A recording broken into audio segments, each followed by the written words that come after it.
ಚಿಂದಿ ಉಡಾಯಿಸೋ ಖಾರ ಬಣ್ಣ ರುಚಿಯನ್ನು ನೀಡುತ್ತದೆ. ಮೆಣಸಿನ ಪುಡಿ ಚಿಂದಿ ಉಡಾಯಿಸೋ ಖಾರ ಬಣ್ಣ ರುಚಿ. ಅಂತಿ ಬಸ್ತವಾಡ ಗ್ರಾಮದಲ್ಲಿ ಕುರಾನ್ ಸುಟ್ಟಿರುವ ಪ್ರಕರಣಕ್ಕೆ ಸಂಬಂಧಪಟ್ಟಂತೆ ಬೆಳಗಾವಿಯಲ್ಲಿ ಮುಸ್ಲಿಂ ಸಮುದಾಯದ ನಾಯಕರು ಸಿಡಿದೆದ್ದಿದ್ದಾರೆ. ಪ್ರತಿಭಟನೆಯ ಹಾದಿ ತುಳಿದಿದ್ದಾರೆ.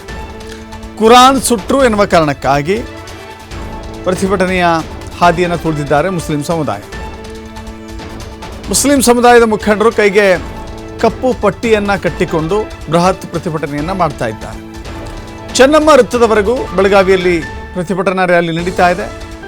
ಕೈಯಲ್ಲಿ ಭಿತ್ತಿಪತ್ರ ಹಿಡಿದುಕೊಂಡು ಆಕ್ರೋಶವನ್ನು ವ್ಯಕ್ತಪಡಿಸಿದ್ದಾರೆ. ಕೋಮು ಸೂಕ್ಷ್ಮತೆ ಕಾಪಾಡುವ ನಿಟ್ಟಿನಲ್ಲಿ ಇಂಥ ಘಟನೆಗಳಿಗೆ ಅವಕಾಶವನ್ನು ಕೊಡಬಾರದು.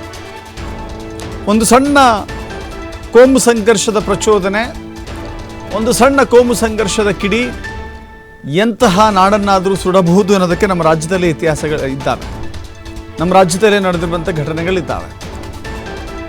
ದಕ್ಷಿಣ ಕನ್ನಡ, ಉತ್ತರ ಕನ್ನಡ, ಉಡುಪಿ ಆ ಭಾಗದಲ್ಲಿ ಅತಿ ಹೆಚ್ಚು ಕೋಮು ಸಂಘರ್ಷದ ಸಂದರ್ಭಗಳು ಒದಗಿ ಬರ್ತವೆ. ಶಿವಮೊಗ್ಗವೂ ಸೇರಿದಂತೆ. ಇದೀಗ ಬೆಳಗಾವಿಗೂ ಕೂಡ ಅಂತಹದ್ದೇ ಒಂದು ರೀತಿಯ ಕೋಮು ಸಂಘರ್ಷದ ಸೂಕ್ಷ್ಮತೆಯ ಜಿಲ್ಲೆಯಾಗಿ ಮಾರ್ಪಡ್ತಾ ಇದೆಯಾ ಬೆಳಗಾವಿ. ಇವತ್ತು ಮುಸ್ಲಿಂ ಸಮುದಾಯ ಭಿತ್ತಿಪತ್ರಗಳನ್ನು ಹಿಡಿದುಕೊಂಡು ಕುರಾನ್ ಸುಟ್ಟಂಥ ಆರೋಪಿಗಳಿಗೆ ತಕ್ಕ ಶಿಕ್ಷೆ ಆಗಬೇಕು ಅಂತ ಹೇಳಿ ಆಗ್ರಹ ಮಾಡಿದ್ದಾರೆ.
ಸಂತಿ ಬಸ್ತವಾಡ ಗ್ರಾಮದಲ್ಲಿ ನಡೆದಿರುವಂಥ ಘಟನೆ ಇದು.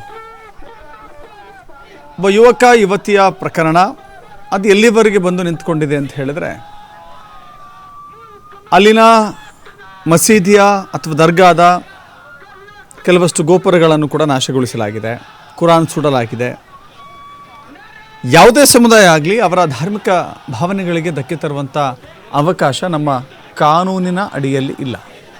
ಕಾನೂನು ಅದಕ್ಕೆ ಅವಕಾಶ ಕೊಡೋದಿಲ್ಲ. ಅವರವರ ನಂಬಿಕೆ, ಅವರವರ ಧರ್ಮ, ಅವರವರ ಆಚಾರ ನಡವಳಿಕೆಗಳೆಲ್ಲವೂ ಕೂಡ ಅವರಿಗೆ ಸಂಬಂಧಪಟ್ಟದ್ದು.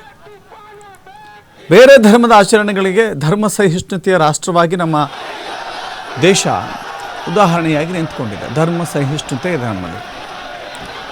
ಅದು ಮುಸಲ್ಮಾನರೇ ಆಗಲಿ, ಕ್ರಿಶ್ಚಿಯನರೇ ಆಗಲಿ, ಬೌದ್ಧರೇ ಆಗಲಿ, ಜೈನರೇ ಆಗಲಿ, ಸಿಖ್ಖರೇ ಆಗಲಿ, ಹಿಂದೂಗಳೇ ಆಗಲಿ, ಅವರವರ ಆಚರಣೆಗಳಿಗೆ ವಿರೋಧ ಮಾಡುವಂಥ ಕೆಲಸ ಆಗಬಾರ್ದು.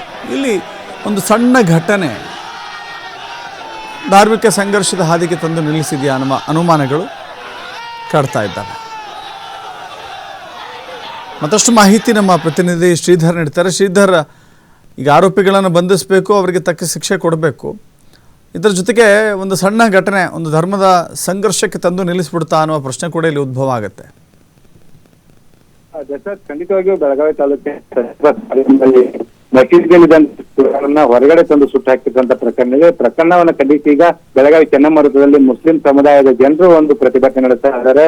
ಏನು ಸಾವಿರಾರು ಸಂಖ್ಯೆಯಲ್ಲಿ ಸೇರಿದಂತ ಜನರು ಪ್ರಮುಖವಾಗಿ ಏನು ಕುರಾನ್ ಸುಟ್ಟಂತ ಆರೋಪಿಗಳಿದ್ರೆ ಅವ್ರಿಗೆ ಗಲ್ಲು ಶಿಕ್ಷೆ ಏರ್ಪಬೇಕು ಅನ್ನೋಂತ ಒಂದು ಒತ್ತಾಯ ಮಾಡ್ತಿರ್ತಕ್ಕಂಥದ್ದು. ಸ್ಥಳೀಯ ಶಾಸಕರಾದಂತಹ ಆಶಿಫ್ ಶೇಖ್ ಸೇರಿದಂತೆ ಅನೇಕ ನಾಯಕರು ಕೂಡ ಈ ಒಂದು ಪ್ರತಿಭಟನೆಗೆ ಸಾಥ್ ಕೊಟ್ಟಿರ್ತಕ್ಕಂಥದ್ದು. ಏನು ಪ್ರಮುಖವಾಗಿ ಈ ಒಂದು ಘಟನೆ ಏನಾಗಿದೆ, ಘಟನೆಯನ್ನು ಖಂಡಿಸಿ ಕಳೆದ 3 ದಿನಗಳ ಹಿಂದೆ ಅಷ್ಟೇ ಇದೇ ಮುಸ್ಲಿಂ ಸಮುದಾಯದ ಜನರು ಇದೇ ಚೆನ್ನಮ್ಮ ವೃತ್ತದಲ್ಲಿ ಪ್ರತಿಭಟನೆ ನಡೆಸಿದ್ರು.